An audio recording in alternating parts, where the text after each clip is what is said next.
لیکن ایمان والے کے دل میں ذرہ برابر خوف نہیں ہوگا، کیونکہ اس کے اندر میں ایمان کی روشنی ہے، وہ ایمان والا ہے، وہ سوالات کے جوابات آسانی کے ساتھ دے گا۔ ربی اللہ، کہ میرا رب اللہ ہے، میں دنیا کے اندر اللہ ہی کی عبادت کرتا تھا، میں دنیا کے اندر اللہ ہی کو مانتا تھا، اسی کو حاجت روا، اسی کو مشکل کشا سمجھتا تھا، اس لیے میں یہی جواب دے رہا ہوں کہ ربی اللہ، میرا رب اللہ ہے۔ تو قبر کے اندر اس آدمی کے لیے جس نے صحیح جواب دیا، قبر میں روشنی کر دی جائے گی۔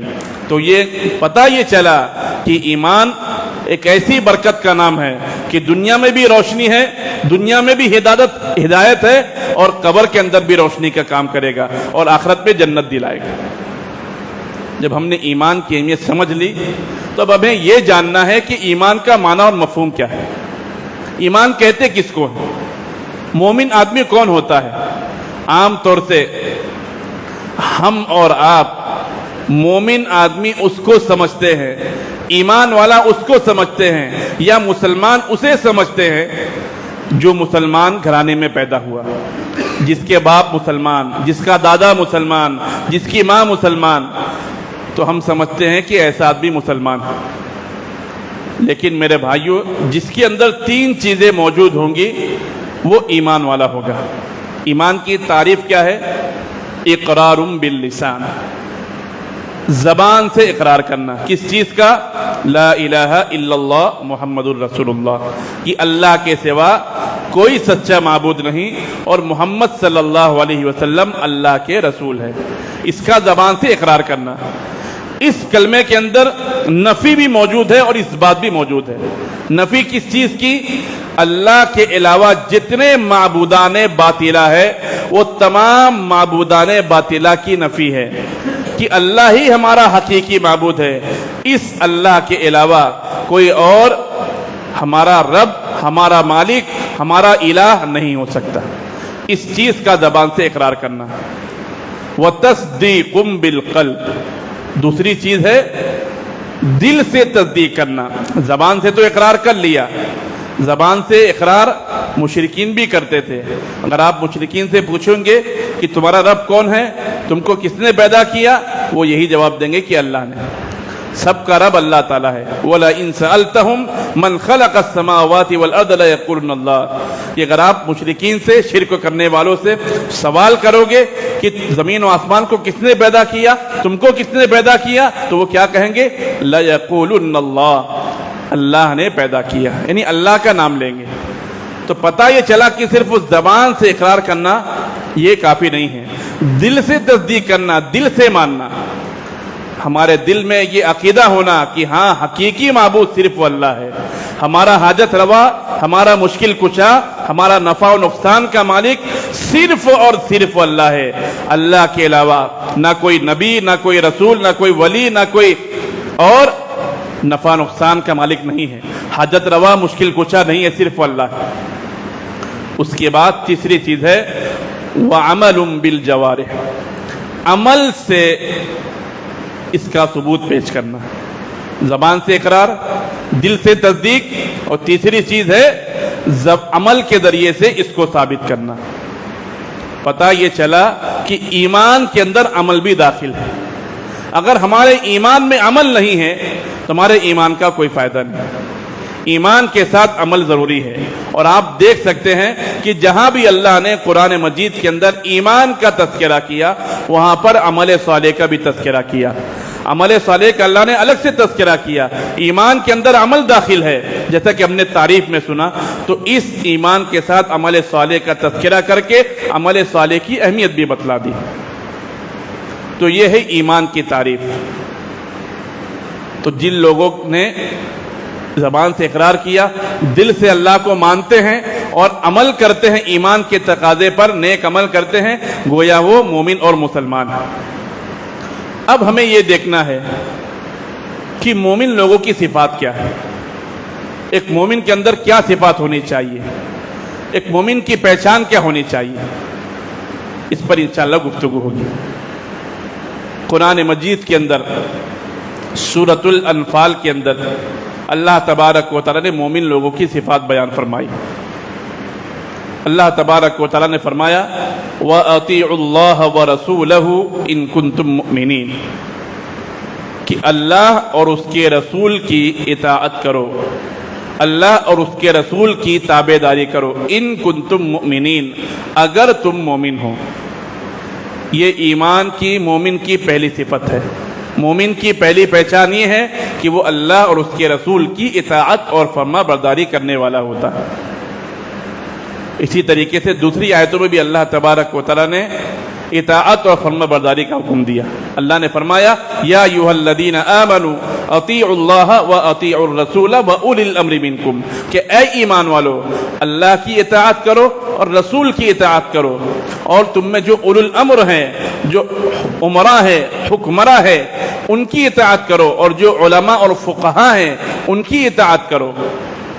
اللہ اور اس کے رسول کی اطاعت واجب اور ضروری ہے، لیکن امراء کی اطاعت، علماء کی اطاعت، حکمراں کی اطاعت اس وقت ہوگی جب وہ دین کے مطابق حکم دیں گے، دین کا نفاذ کریں گے۔ دین سے ہٹ گئے تو ان کی اتباع واجب اور ضروری نہیں ہے، واجب نہیں ہے۔ لا طاعت فی مخلوق فی معصیت اللہ کہ اللہ کی معصیت میں کسی کی اطاعت جائز نہیں۔ اگر کوئی امیر، کوئی عالم اللہ کی معصیت کا حکم دے رہا ہے، اسلام کے خلاف بتا رہا ہے، تو اس کی اطاعت نہیں کرنی ہے۔ اسی طریقے سے ایک جگہ اللہ کے تبارک و تعالیٰ نے فرمایا جو لوگ اللہ اور اس کے رسول کی اطاعت نہیں کرتے ان کے اعمال ضائع اور برباد ہو جاتے ہیں۔ اللہ نے فرمایا یا ایھا الذین آمنوا اطیعوا اللہ واطیعوا الرسول ولا تبطلوا اعمالکم کہ اے وہ لوگوں جو ایمان لائے ہو، اے ایمان والو تم اللہ اور اس کے رسول کی اطاعت کرو اور اپنے اعمال کو ضائع اور برباد مت کرو، اپنے اعمال کو باطل مت کرو۔ گویا پتہ یہ چلا کہ اللہ اور اس کے رسول کی اطاعت ہمارے لیے ضروری ہے۔ اگر اطاعت نہیں کرے تو ہمارے اعمال ضائع اور برباد ہو جائیں گے، ہماری نیکیاں ضائع اور برباد ہو جائیں گی، ہم نے جتنی نیکیاں زندگی میں کمائی ہے وہ ضائع اور برباد ہو جائیں گی۔ میرے بھائیوں اور دوستو، اللہ اور اس کے رسول کی اطاعت کرنا یہ ایک مومن کی پہچان بھی ہے، اور ایسے لوگ قیامت کے دن صدیقین لوگوں کے ساتھ، شہداء لوگوں کے ساتھ، صالحین کے ساتھ اٹھائے جائیں گے۔ اللہ تبارک و تعالیٰ کا فرمان ہے وَمَن يُطِعِ اللَّهَ وَالرَّسُولَ فَأُولَئِكَ مَعَ الَّذِينَ أَنْعَمَ اللَّهُ عَلَيْهِمْ مِنَ النَّبِيِّينَ وَالصِّدِّيقِينَ وَالشُّهَدَاءِ وَالصَّالِحِينَ کہ جو لوگ اللہ اور اس کے رسول کی اطاعت کرتے ہیں وہ قیامت کے دن صدیقین لوگوں کے ساتھ ہوں گے، شہداء لوگوں کے ساتھ ہوں گے، صالحین کے ساتھ ہوں گے۔ شہداء کون؟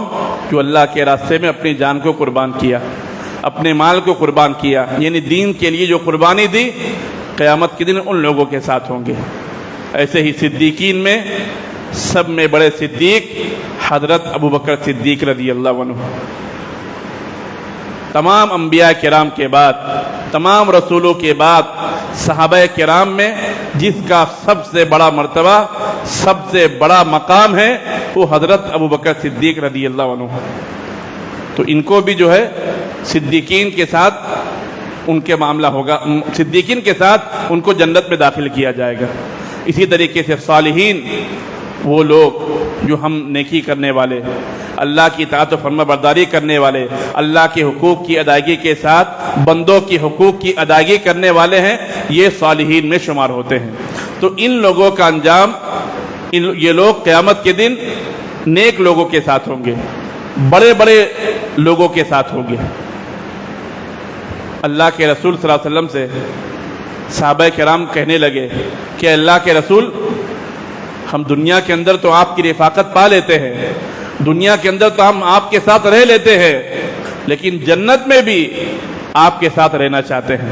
آپ کا مقام و مرتبہ تو بہت بلند ہے، آپ کی شان تو بہت عالی شان ہے، لیکن قیامت کے دن جنت میں ہم تو آپ سے کم ہی مرتبے والے رہیں گے، ہم آپ کے ساتھ کیسے پا سکتے ہیں؟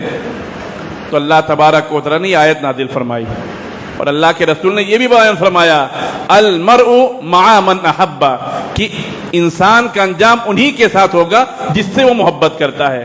اگر ہمیں نبی سے محبت ہے، رسول سے محبت ہے، ہماری چاہت ہے کہ ہم نبی کے ساتھ رہیں، تو ہمیں ان سے محبت کرنا پڑے گا. ہم محبت کریں گے تو انشاءاللہ نبی کے ساتھ جنت میں رہیں گے. اسی طریقے سے اللہ کے رسول نے صحابہ کرام کو یہ بھی بتایا کہ اگر تم میری رفاقت چاہتے ہو، میرے ساتھ جنت میں داخلہ چاہتے ہو، تو تم زیادہ سے زیادہ نفلی نمازوں کا اہتمام کرو، زیادہ سے زیادہ سجدہ کرو، یعنی نمازوں کی پابندی کرو، تو انشاءاللہ جنت میں تم میری رفاقت پاؤ گے. تو سب میں پہلی پہچان ایک مومن کی یہ ہے کہ وہ اللہ اور اس کے رسول کی اتباع اور پیروی کرتا ہے. اور اللہ کے رسول نے، اللہ تبارک و تعالیٰ نے یہ بھی بیان فرما دیا کہ جو لوگ اللہ پر ایمان لانے کے بعد رب کے فیصلے کو، نبی کے فیصلے کو قبول نہیں کرتے، وہ مومن نہیں ہو سکتے. فَلَا وَرَبِّكَ لَا يُؤْمِنُونَ حَتَّى يُحَكِّمُوكَ فِي مَا شَجَرَ بَيْنَهُمْ، کہ خدا کی قسم وہ مومن نہیں ہو سکتا کہ جس کے تعلق سے اللہ اور اس کے رسول نے فیصلہ کر دیا وہ اس فیصلے میں تنگی محسوس کرے، اس فیصلے کو قبول نہ کرے. ایسا آدمی مومن نہیں ہو سکتا. تو ہمیں چاہیے کہ جب ہم نے اللہ اور اس کے رسول کی اطاعت قبول کر لی تو ہمیں اللہ اور اس کے رسول کے ہر فیصلے کو ماننا ہے، ہر حکم کو ماننا ہے، ہر منع کی ہوئی چیز سے رکنا ہے. یہی ایک ایمان کا تقاضا ہے. صحابہ کرام کو دیکھیے میرے بھائیوں، کتنا اطاعت گزار تھے وہ لوگ. مدینہ کے اندر شراب پی جاتی تھی، شراب کے مٹکے گھروں میں رہتے تھے. جس طریقے سے ہم پانی پیتے ہیں، گھروں میں پانی کے مٹکے ہوتے ہیں، ویسے ہی ان کے درمیان شراب کے مٹکے تھے، شراب پیتے تھے. جب اللہ کے رسول صلی اللہ علیہ وسلم پر وحی نازل ہوئی کہ اب شراب حرام ہو گئی ہے، شراب بند کروا دینا ہے، اللہ کے رسول مدینہ کے اندر اعلان کرواتے ہیں کہ شراب حرام ہو گئی ہے. صحابہ کرام کے کانوں میں آواز پہنچتی ہے کہ اب تک شراب پی جاتی تھی، اب شراب حرام ہو گئی ہے. تمام صحابہ کرام جن کے ہاتھوں میں شراب کا گلاس تھا وہ گلاس پٹک دیا، جن کے منہ میں شراب تھی وہ کلی کر دیا، جن کے گھروں میں شراب کے مٹکے تھے وہ شراب کے مٹکے بہا دیے. شراب کی ندیاں بہہ گئی. کیوں؟ اللہ کے رسول کا حکم تھا. اللہ کے رسول کا حکم آنے کے بعد ایک مومن کی یہ شان نہیں کہ وہ اللہ کے رسول کی حکم کی مخالفت کرے. اگر مخالفت کرتا ہے تو اس کے ایمان میں شک ہے میرے بھائی. تو یہ سب میں پہلی صفت ہونی چاہیے. وَأَطِيعُوا اللَّهَ وَرَسُولَهُ إِن كُنتُم مُؤْمِنِينَ. دوسری چیز، إِنَّمَا الْمُؤْمِنُونَ الَّذِينَ إِذَا ذُكِرَ اللَّهُ وَجِلَتْ قُلُوبُهُمْ. مومن آدمی وہ ہے کہ جب اللہ کا ذکر کیا جائے تو اس کے دل میں ڈر اور خوف پیدا ہو جائے. گویا اللہ کا ذکر کرنا یہ بھی ایک مومن کی پہچان، ایک مومن کی علامت ہے. ذکر و اذکار، اللہ کی یاد ہمیشہ ہر مومن کی زبان پر ہونی چاہیے. ذکر دو قسم کا ہوتا ہے. ایک ذکر جو عبادت کی شکل میں ہے، نماز، روزہ، حج، زکوٰۃ، یہ چیزوں کو انجام دینا، امر بالمعروف اور نہی عن المنکر کرنا، یہ بھی اللہ کا ذکر ہے. اور اللہ کا دوسرا ذکر یہ ہے کہ جو اللہ نے صبح شام کی دعائیں بتلائی ہے، نماز کے بعد کی دعائیں بتلائی ہے، گھر سے نکلنے کی، گھر میں داخل ہونے کی دعائیں بتلائی ہے، مسجد میں داخل ہونے کی، مسجد سے نکلنے کی دعائیں بتلائی ہے، اور ذکر و اذکار بتائے ہیں. ان ذکر و اذکار کا اہتمام کرنا یہ بھی اللہ کے ذکر میں شامل ہے. تو ذکر و اذکار کرنا، اللہ کو یاد کرنا، یہ ایک مومن کی شان اور ایک مومن کی صفت ہے. اللہ نے فرمایا یا ایھا الذین آمنوا اذکروا اللہ ذکرا کثیرا، کہ اے ایمان والو اللہ کا ذکر کرو، بہت زیادہ ذکر کرو، صبح اور شام اس کی تسبیح بیان کرو. کچھ تسبیحات بھی اللہ کے رسول نے بتائی ہے کہ جن تسبیحات کو اگر ہم چلتے پھرتے، اٹھتے بیٹھتے پڑھیں گے تو یہ ہمارے لیے، ہمارے نامہ اعمال کو وزندار بنا دے گا. قیامت کے دن نیکیوں کا جھولا بھر دے گا میرے بھائیوں. سبحان اللہ، الحمدللہ. یہ دیکھنے میں بہت ہی چھوٹا کلمہ ہے، لیکن اس کلمے کے اندر اتنی طاقت اللہ نے دی ہے کہ قیامت کے دن ہمارے نامہ اعمال کو وزندار بنا دے گا. اللہ کے رسول صلی اللہ علیہ وسلم فرماتے ہیں کہ سبحان اللہ تملأ المیزان وسبحان اللہ ولا الہ